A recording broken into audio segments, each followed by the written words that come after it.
Hello, and welcome to ID Talk, answers from an infectious disease expert. I'm Dr. Sean Elliott, a pediatric infectious disease specialist with Tucson Medical Center, professor emeritus of pediatrics at the University of Arizona College of Medicine, and chapter immunization representative at the Arizona chapter of the American Academy of Pediatrics. This podcast has been created to answer questions from our chapter's members about the COVID-19 pandemic. This is the week of May 10th, and as I record this, we're a little bit later this week, May 13th of the year 2021. Globally, there are 160,555,000 total cases with 3.3 million deaths. In the United States, currently at 32.8 million total cases with 583,690 deaths. Unfortunately, the current situation in India, the country of India, is dire, where they are up to 23.7 million cases and over 258,000 deaths. And that number is increasing exponentially every day due to a current outbreak, severe outbreak and surge with a new variant there. Looking back to the United States in terms of kids, this data from the AAP report through May 6th, there have been a total of 3.85 million cases, which is 14% of the total number of cases of COVID-19 in the United States. That comes to a rate of 5,122 per 100,000 patients who are pediatric age range. Here in Arizona, we are at a cumulative number of 140,927 pediatric cases. Again, that's birth through 19, and that's 16.3% of our total population, and a rate of 7,664 per 100,000. So the numbers are definitely climbing, but slowly. In fact, in the United States, things have plateaued, thankfully, very nicely, and the numbers of hospitalizations, deaths, and severe diseases have gone down significantly for each of the last several reporting areas. As I think we're all aware from the media reports, the CDC has relaxed its recommendations on mask wearing, certainly among those vaccinated in indoor settings, and for most everybody in most situations in the outdoor setting. This week's questions have a lot to do with COVID-19 related issues, both vaccination and perhaps infection prevention in the practice setting. So we will start off, and there's some really excellent questions. Thank you to those of you who submitted them, and certainly to the board members of the chapter, Arizona chapter of AAP. But this first one is a doozy. Should COVID-19 vaccines be compulsory at work? And it goes on to ask, even though the employee may not want to get the COVID vaccine, should employers still require a record of whether or not they have received the vaccine? We'll include in that question the whole concept of vaccine passports or vaccine attestations. Wow, this is a tough one, and it's a conversation I've had several times with local medical groups around the state. First and foremost, there is not much guidance in terms of the legal aspect or even the ethics aspect to answer this question, but there is some history to help us, and it has largely to do with responses and recommendations due to influenza vaccinations via large corporate structures. We know, of course, that influenza every year, with the exception of this past year, thankfully, poses a significant burden of morbidity and mortality and healthcare dollars expenditure, and that it is, if not completely preventable, certainly the disease severity is significantly mitigated by flu vaccination, especially when we look at transmission within the medical setting via healthcare workers who themselves may be infected.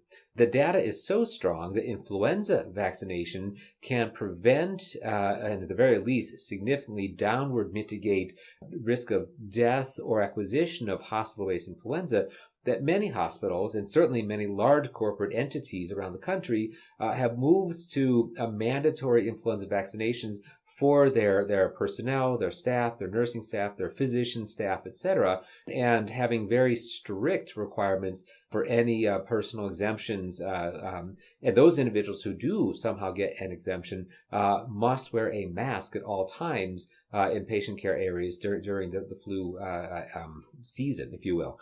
So based on that, you could suggest, I think quite readily, that an expectation that all healthcare providers in our own practices, healthcare centers, emergency departments, etc., would also be COVID-19 vaccinated. Certainly, the same things apply. COVID-19 is a severe disease, especially to patients at higher risk. We know that the SARS coronavirus 2 is highly transmissible. We know that vaccine is able to largely mitigate disease severity and in large part prevent transmission. We know a lot of things with the COVID-19 pandemic are very similar to perhaps even identical with the annual influenza epidemic. So why should we not make COVID-19 vaccines compulsory? And here again, I think we have to pay some credence to those who have vaccine hesitancy questions. Certainly, we would like everyone to willingly get vaccinated rather than make it a condition for employment.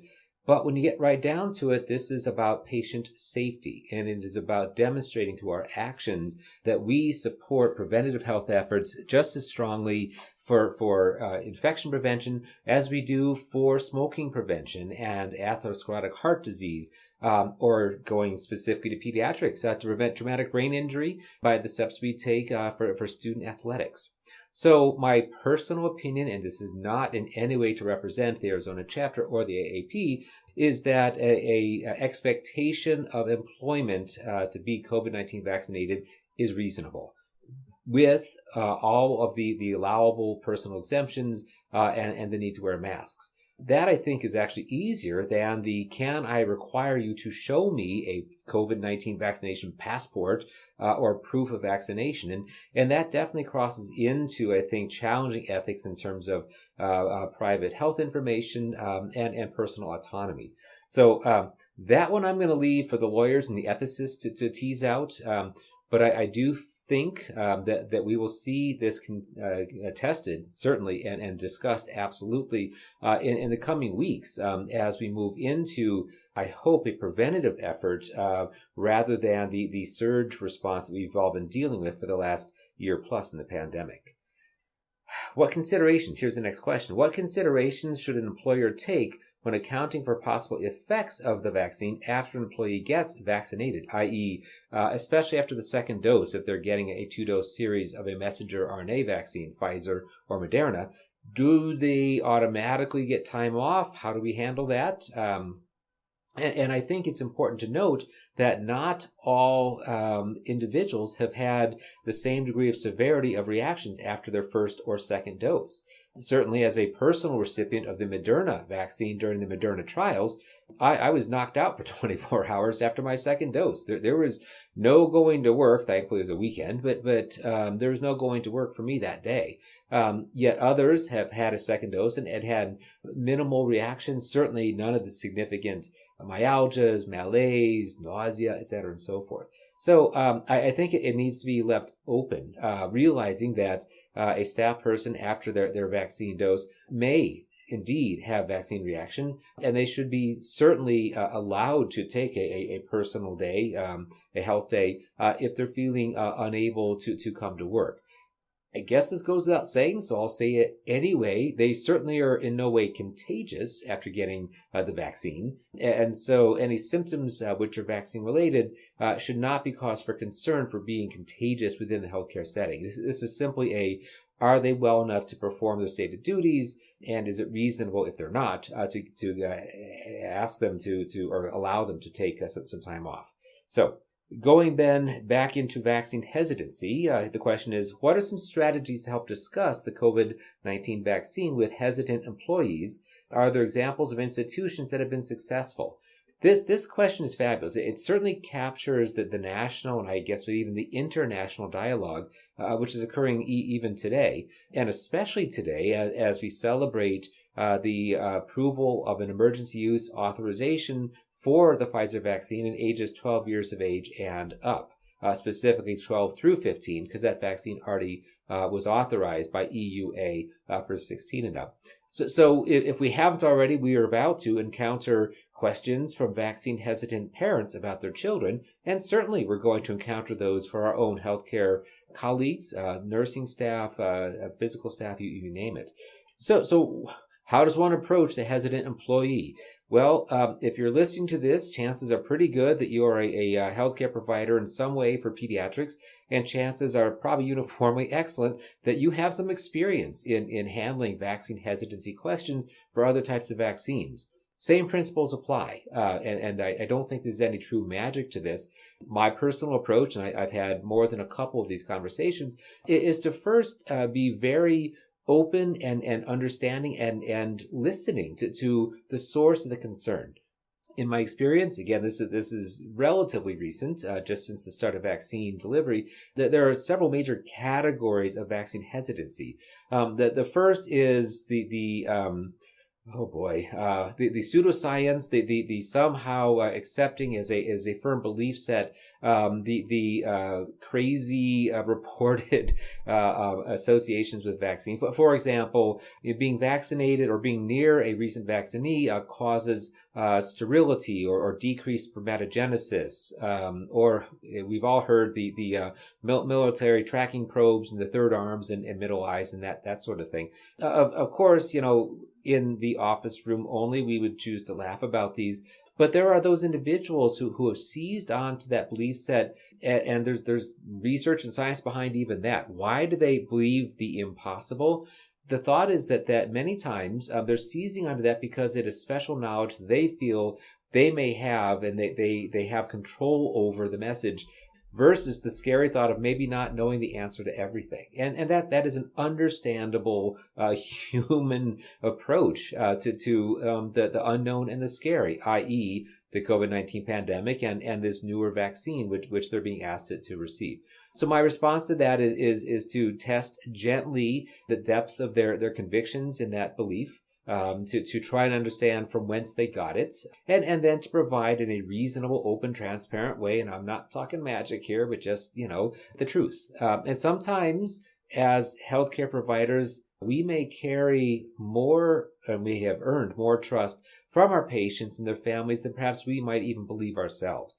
Certainly, there have been studies that have shown, and over the long term, in terms of vaccine hesitancy questions, that patients and families trust their pediatricians, trust their primary care providers far more so than they trust many other sources of truth or fact. Similarly, they may trust their faith leaders or they may trust a community resource. So I first try to get a sense of where's that understanding coming from? Where did you hear it? May I offer some factual information to counter that belief? So that's the first category, the fantastical, the otherworldly, the pseudoscience. I think far more likely are the questions from those who realize that this is a newer vaccine and have concerns about how rapidly it was developed, or concerns about the potential for genetic manipulation, because after all, they're hearing RNA, messenger RNA, and they may be thinking DNA, and they may be thinking mutations and biologically engineered human beings, for example. And so and I think we'll all develop our own messaging, but I help them understand as best I can in a simplified, patient-specific fashion what exactly it is that the messenger RNA in the vaccine is doing. And the analogy that I use, and this has worked for some, is that the messenger RNA is really just the message. It's just the text. It's the email. It's not the act or the action. And I use the example, you may have been on social media the other day and you may have seen some comment, from somebody who seemed really crazy on Facebook, about how the Martians landed yesterday in Winslow, Arizona and are attacking the state. Just because somebody said that, because that message was there, doesn't mean the fact that Martians truly landed in Winslow. They actually landed in Texas, and that's another matter. Just kidding. But I use that as an example where the message is not the actual outcome. The message simply drives, in this case, the creation of the spike protein, and it doesn't modify our DNA or anything like that. There may be different, actually I'd be interested to hear from all of you, what sort of analogies or teaching tools you have used to sort of explain what messenger RNA is and how it is used in the vaccine. It is important, and I think this has been very helpful for a lot of families to understand, that the messenger RNA in either the Pfizer or the Maternal vaccine is incredibly short-lived. It's injected into the upper arm, and there it is rapidly digested, if you will, by antigen-presenting cells. Right? We don't need to use that term for our families, but it is taken up or digested by the immune system and rapidly turn into the spike protein to which we make our immune reaction, to which we make our antibodies.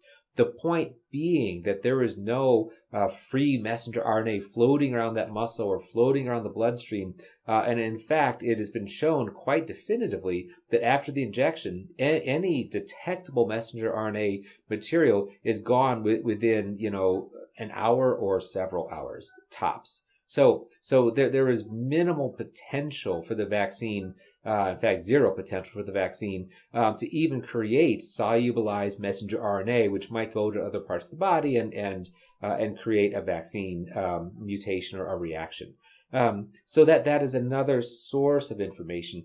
I think then that the final part are those who are like, gosh, it's a new vaccine. What are the safety studies? What do we know about its impact in kids? What about those women who are pregnant or trying to conceive or actively breastfeeding? Is there a risk there? And there again, we have real world, meaning outcomes-based factual data to say that indeed there have been no safety concerns in children receiving the vaccine, that the recent trials and data from Pfizer demonstrated a superb safety record for the 12 through 15-year-olds. And also, by the way, a superb efficacy or outcome in terms of antibody production, even superior to that obtained in young adults, 29 through 40. So the vaccine is rocking some monster immunity and also has been very safe and well tolerated among kids. Similarly, although not independently studied, women who became pregnant during the vaccine trials, either Pfizer or Moderna, now have been batched together, and thousands of them were examined in terms of long-term outcomes data, delivery of their babies, risks of breastfeeding, et cetera, and so forth, and the risks of pregnancy complications, of genetic mutations, of bad outcomes, of all the negatives. All those were looked at prospectively and compared to historic controls who had not received vaccine. And there was no difference. No difference. So there is finally factual real-world data looking at COVID-19 vaccination in the mothers of our patients, and it has been found to be incredibly safe. All the women similarly have had their breast milk examined, and there's been no transfer of messenger RNA and no transfer of a virus into the breast milk either. So going back to the original question, strategies to discuss, the COVID vaccine with hesitant employees, I think it is to primarily understand what is the source of their hesitation, and then to address that directly with factual data. And then also, I think there's a role to reminding all of ourselves, I'm using inclusive language here, that we have a duty and an obligation to our patients and to society to support vaccination, and we can best do that by leading by example. And so I use that, and in no way is that a guilt trip. I want to honor, respect, and address true causes for concern from vaccine hesitant employees, staff, colleagues, etc. But I also want them to do the right thing and to lead by example and help me help everybody else to get everybody vaccinated ASAP. And finally, as a way to inject a sense of urgency, there indeed is a sense of urgency. And I note again the newly identified variant of concern from India. That nature is going to continue, unfortunately, to act as nature does. And that is, while we still have active viral load of SARS-CoV-2 in any of our communities, there is continued high potential for emergence of a new super variant, which is highly resistant, highly virulent, highly nasty, highly deadly. It is honestly only a matter of time until that could happen. And the only way to mitigate that is to reduce the viral load quickly.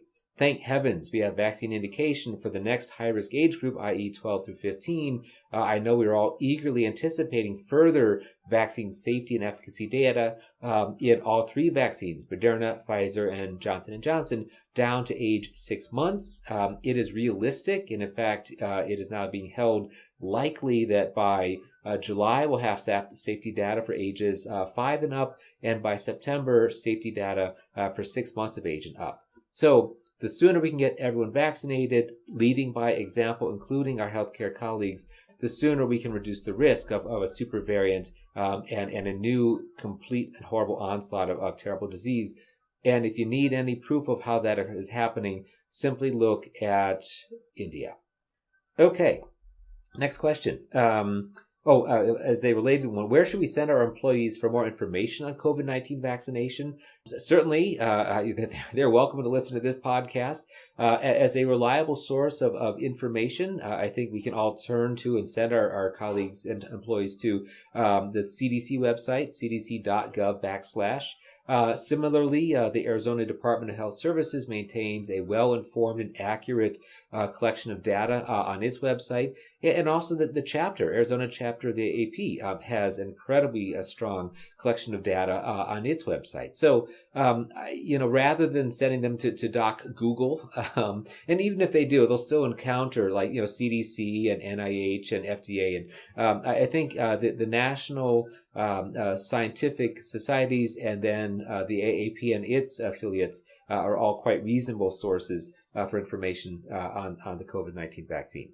All right, next question. My employees had COVID-19, actually had the disease last year. Does previous infection with the SARS-CoV-2 provide equivalent protection as the vaccine? Short answer, no, it does not. That is why CDC and ACIP and everybody else recommends vaccination even for those who had confirmed COVID-19 at some point during the pandemic so far. Why is that? So if you look at the 80% of humans in the world that have had COVID-19, that 80% had mild or even asymptomatic disease. They also, therefore, had a relatively mild antibody or immune response to the SARS-CoV-2. It is in exactly that patient population that the recurrences have been occurring. So it's, again, real-world data, real-world evidence that having a mild COVID-19 case can be associated with a mild antibody reaction and risk for new disease. It also makes sense as well because the virus itself, when it infects its epithelial cells by binding to the ACE2 receptor, is going to trigger an immune response not just to the spike protein, but to multiple antigenic sites, all of which are going to have a good response, presumably, but all of which may downregulate any specific super response to any one identified antigen. Compare and contrast that to immunity generated by a vaccine, which currently all vaccines are creating immunity to the spike protein itself, not the entire virus and other antigenic sites, but specifically to the spike protein. And they're doing so in a highly overdriven way, even against the variants. So the immunity generated by a vaccine, while it's only to one specific antigen, it is critical and it is huge to that antigen, which is responsible for viral binding to viral pathogenesis. So to vaccinate somebody means we're giving them monster immunity to a specific element of the virus, which is highly effective and creates neutralizing antibodies. Those antibodies which are able to coat or bind to the active site of any new virus which is entering into the human body and prevent it from binding to its target, prevent it from doing its disease. That immunity from vaccine is much more protective, much stronger, and as of last reports, much longer lasting than the immunity driven by the wild type disease itself. So, once again, surprise from this virus, we're learning things counter to our prior experience, but indeed, vaccination gives a better immune response than does wild type infection. So, the short answer to the question is, previous infection with COVID-19 is not adequate for long-lasting protection, and they do require COVID vaccine to help them be protected against subsequent infections. Alrighty, now that our employees are vaccinated, should we still avoid having them eat together unmasked indoors? Well, so actually, as I record this podcast, we are eagerly awaiting modified recommendations from the CDC regarding mask use for the fully vaccinated indoors. And I think we can anticipate that the masks can come off for those who are fully vaccinated.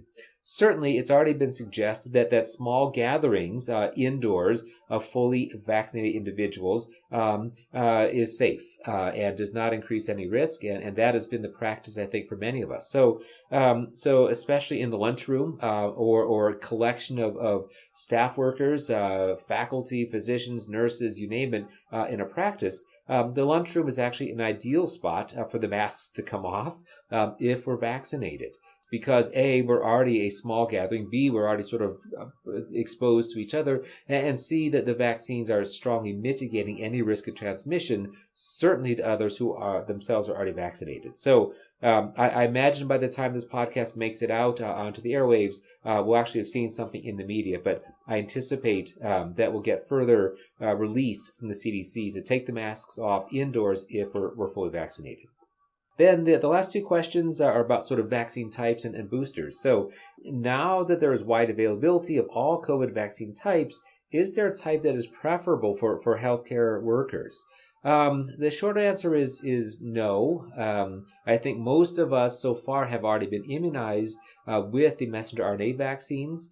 And yet the immunity from the Johnson & Johnson vaccine is also quite strong. A brief reminder, and we've talked about this before on the podcast, the Pfizer and Moderna messenger RNA vaccines posted an efficacy of 95 and 94.1% respectively, with 100% protection against severe disease, versus the Johnson & Johnson vaccine, which in this country posted a around 72 or 73%, depending on which report you look at, efficacy. And of course, you might look at that and say, holy cow, I want a messenger RNA vaccine because it's a lot better. Not necessarily true. It's really difficult to compare the messenger RNA vaccines to the J&J vaccine because the testing on the J&J vaccine was done at a later stage in the pandemic, and individuals who were given the J&J vaccine were exposed to a much greater spread of variants, which already had reduced response to vaccination. So if we were to see a head-to-head comparison today, I imagine the numbers would be a little bit closer together. So it honestly, in terms of recommending one versus the other vaccine, does not matter. There is data which has just been published, both in this country and also from Israel, that healthcare workers vaccinated with a messenger RNA vaccine, and Pfizer, Moderna, take your pick, had superior protection against infection, superior protection against severe disease, and also superior protection against transmitting the disease. So far, that data has not yet been demonstrated for the Johnson & Johnson vaccine, only because it is much more recently released and had its unfortunate hold for the clotting concerns with TTS.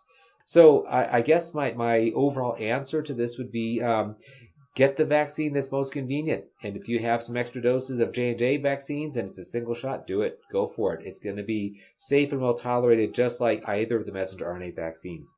And then finally, do we envision boosters being needed for the COVID-19 vaccine? Boy.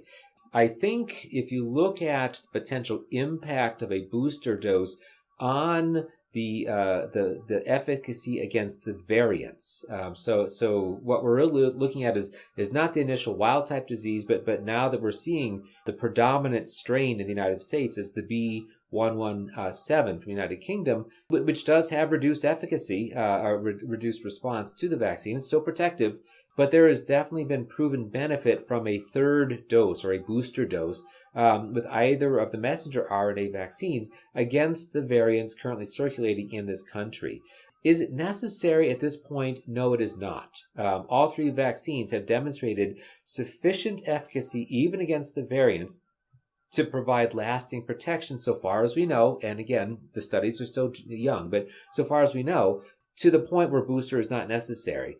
However, it is important to look at the ongoing research for the boosters to see, is there a need to use those for any subsequent variants which might emerge, or potentially if immunity from the initial vaccine series wanes a bit more rapidly against the variants, and thus a booster dose might be necessary.